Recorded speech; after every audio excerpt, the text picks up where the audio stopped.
Hi guys, welcome back again sa aking boring channel. For today, meron tayong simple project. Nag-i-improvise ako guys ng mali ang iniisip mo. pulley o wrecker para pag magte-trail tayo guys at may nababaon tayo ng mga kasamahan na hindi makaahon sa putik, may panghila tayo. Gagawa tayo ng dito ng ewan ko anong tawag dito.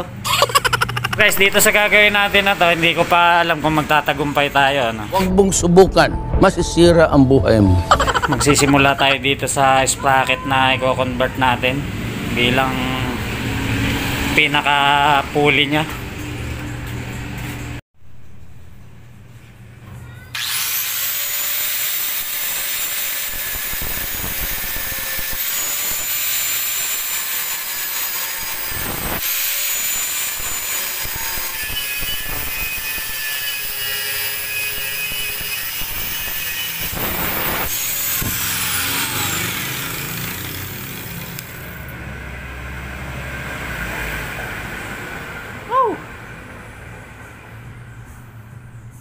So ito nga guys, tapos na tayo sa first step. Bali ganito ang magiging datingan yan, no? Papatong natin siya dito.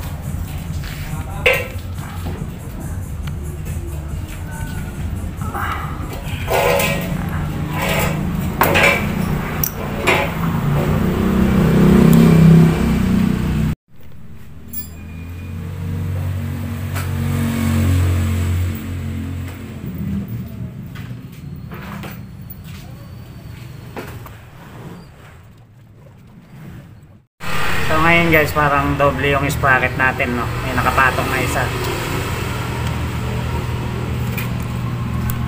Anyway, kahit nakalagay ito, pwede pa rin nating maikabit itong kadena nya. May kakabit pa rin yan, pero huwag muna natin ikabit, no? Importante matapos muna natin to. Ngayon ang problema natin is That's a very big problem. susunod natin gawin, magagawa tayo dito ng pinaka-pulley nya. Bali gagawa tayo ng axle nya dito, i-welding natin mismo dito sa sprocket na to. Ayan, ganyan siya. Tapos dito nga roll yung natin, no? Dito iikot yung lubid natin sa example lang to guys. Bali pulse kasi to gagawa tayo ng ibang axle dito. Dito roll yung lubid na ipanghihila natin sa mga tropa natin, no? Mga tropa natin na bumabaon sa putik, yung hirap na hirap makaahon. O halimbawa, doon sila. Pag umikot tong sprocket natin sa unahan, gaganon yung lubid. Magro-roll siya dito sa axle na ilalagay natin dito. Then mahihila na yung mga kasamahan natin na nababaon, no? Ngayon ito is pwede rin sa ibang motor, oh. Halimbawa, tayo naman ang hindi makaahon, pwede natin ikabit to, ditanggal lang naman to, madali lang siyang tanggalin. Pwede natin siya ikabit sa motor na iba, halimbawa sila ang nauna sa taas, tayo ang hindi makaahon. Pwede natin tong ilagay din sa kanila.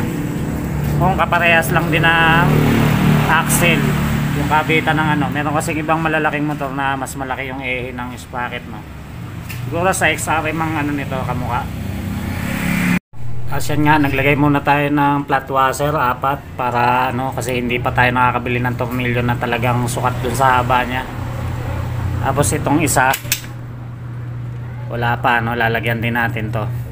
Saka tayo maglalagay ng axle dito. Okay guys, so bali ngayon guys, dito na tayo sa maglalagay na tayo ng axle sa kanya. Yung nakapix, i-welding natin dito sa sprocket. Full weld natin.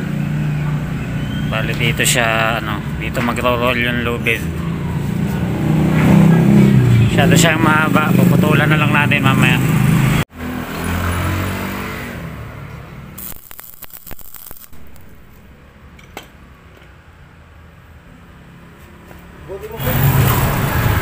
Bali ngayon guys, tetestingin natin paikutin yung makina, para malaman natin kung diretso tong axle na kinabit natin.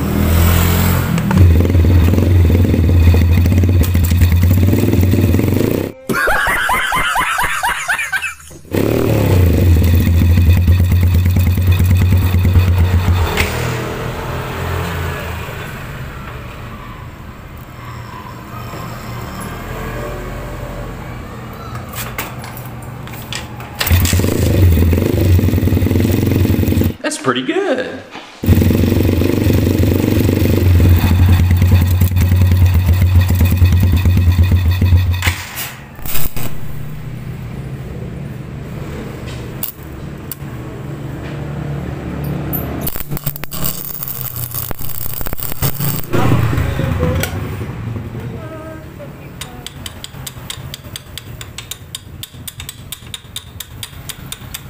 Ngayon guys, matibay-tibay na tong ano natin, no? Full weld na lang natin yan, babaklasin natin. Bali, ang gumagalaw talaga dyan is yung sprocket. Kasi ganyan talaga pagka mga China bikes. Hindi siya kagaya ng mga motor na sinauna, yung mga HD3, Suzuki X4. Sa Suzuki X4 wala kang makikita ganito na galaw. Iba kasi ang design nito eh. Ngayon guys, tatanggalin na natin yung sprocket para ma-full weld na natin sa baba.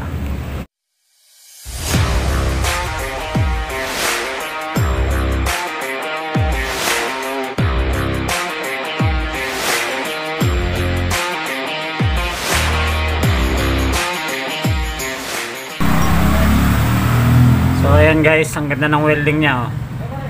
Babad ang ginawa nating welding. Grinderin natin, tapos ulitan natin uli para mas matibay. So dito hindi tayo pwede mag welding dito kasi hindi na siya sasaksak dun sa pinaka-ehe ng sprocket. Ayan, kung nakita nyo hindi siya baon na baon.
So ngayon guys, meron na siyang talian ng ano para hindi umikot yung lubid natin dito sa axle. Testingin natin siya ipanghila sa magaan muna, pabigat ng pabigat. Hilahin natin yung jack. Hilahin natin siya papunta dito.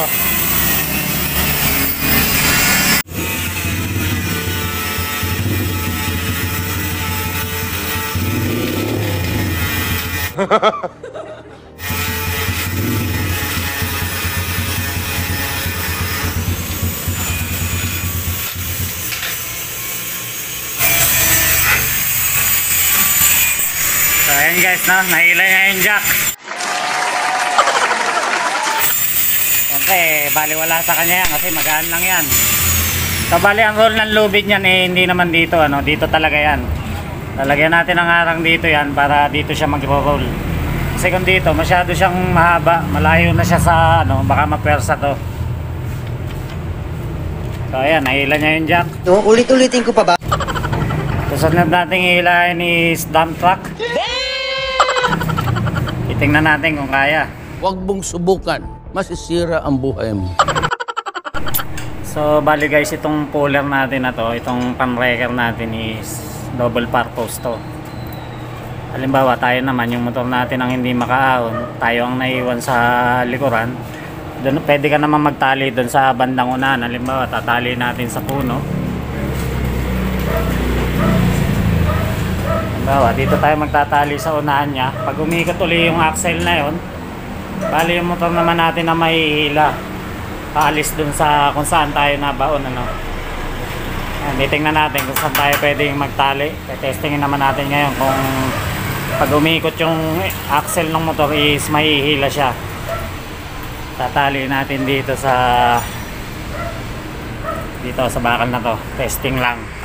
So ito nga guys, testingin natin siya. Nakatali na sa bintana. Titingnan natin kung may hila siya. Tignan yung maigi. Walang kukurang.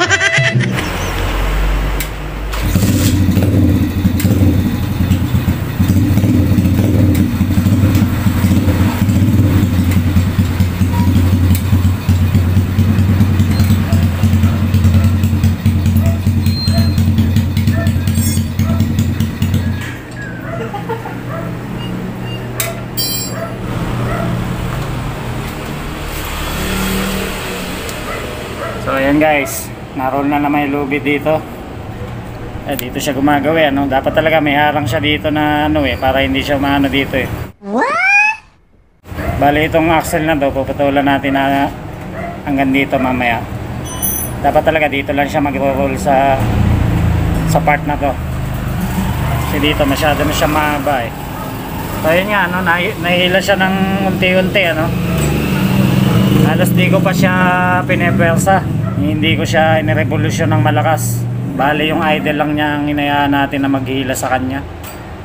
Musag siya pa unti-unti. So bali dito guys, ang kulang na lang is yung pampatibay, Kaya tayo nagtira dito ng nakausli. Kasi Ayan, kabilaan, nagtira ako ng nakausli dyan para makapaglagay tayo ng bakal dito. Tapos so ayan guys, i-welding natin dyan. Tapos ano natin dito, i-welding din natin dito, kabilaan siya. Ayan, para may suporta siya, para hindi masyado mapwersa tong ano natin, axle.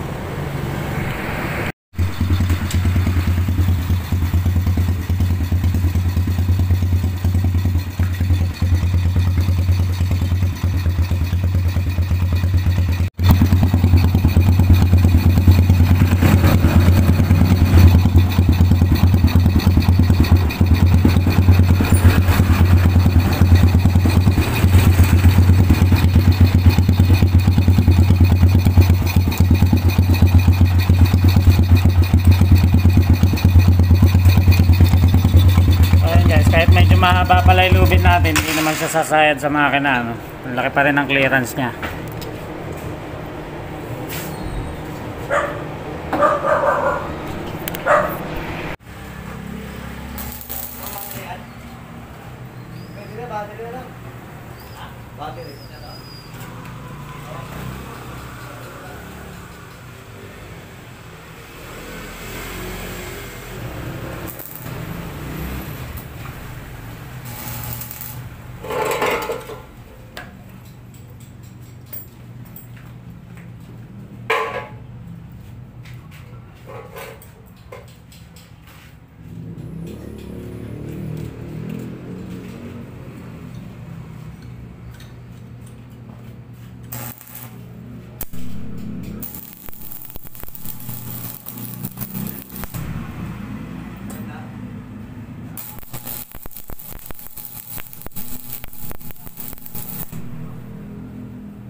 So guys, ito na, tapos na, no? Meron ng harang yung lubid, hindi na siya kakawala papunta sa labas. So dito natin siya ibubuhol, tapos pag umikot magro-roll yung lubid sa kanya. So testingin natin ulit na.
So bali guys, yung rorolyuhan ng lubid natin is hindi pa puno, ano? Dito pa lang siya napuno. Dito marami pang bakante, no? Hanggang dito pwede yan. Pero yung lubid na ikinabit natin is mahaba-haba na rin, ano? Abot siya hanggang sa kalsada, hanggang sa kalahatian ng kalsada. So okay na okay itong ginawa natin.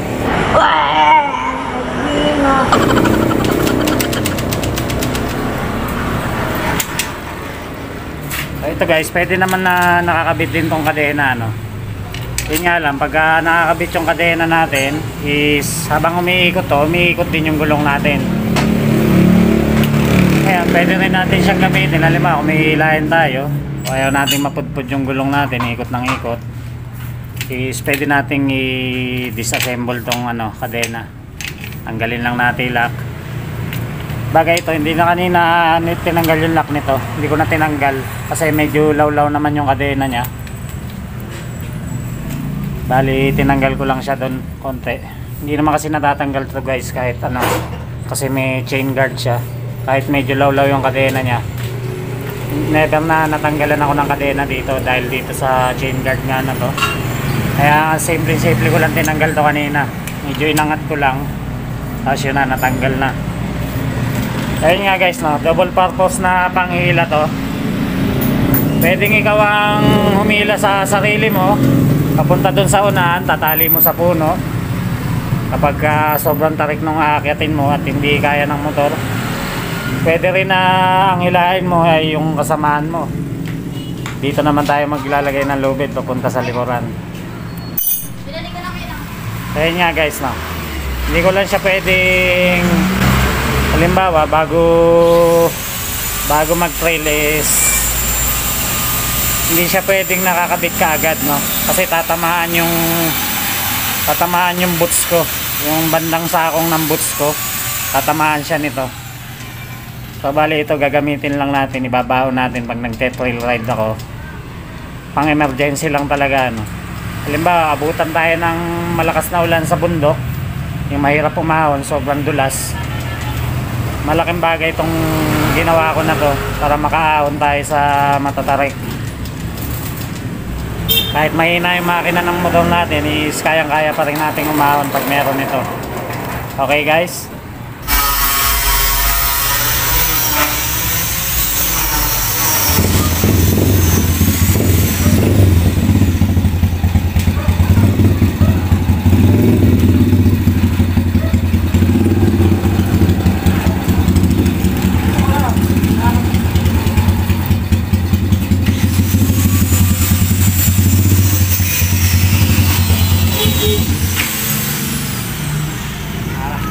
guys, no, kahit di tayo masyado nakarevolusyon, unti-unti talaga siyang nahihila ng lubid. Kahit di na natin siya i-revolusyon. So kahit pa siguro ano, depende na lang sa ano yan. Kung gusto mo mabilis kang hilain, di pwede natin siya i-revolusyon ng mas malakas para mas mabilis ang hila, no? Pero yung ginawa ko is dahan-dahan lang, no? Kasi yung lubid natin is marupok lang, baka maputol. So yun nga, nakapanood na naman kayo ng isang walang katuturang video mula sa aking walang kabuluhan channel. See you soon guys sa aking susunod na vlog. Maraming salamat sa panonood and God bless.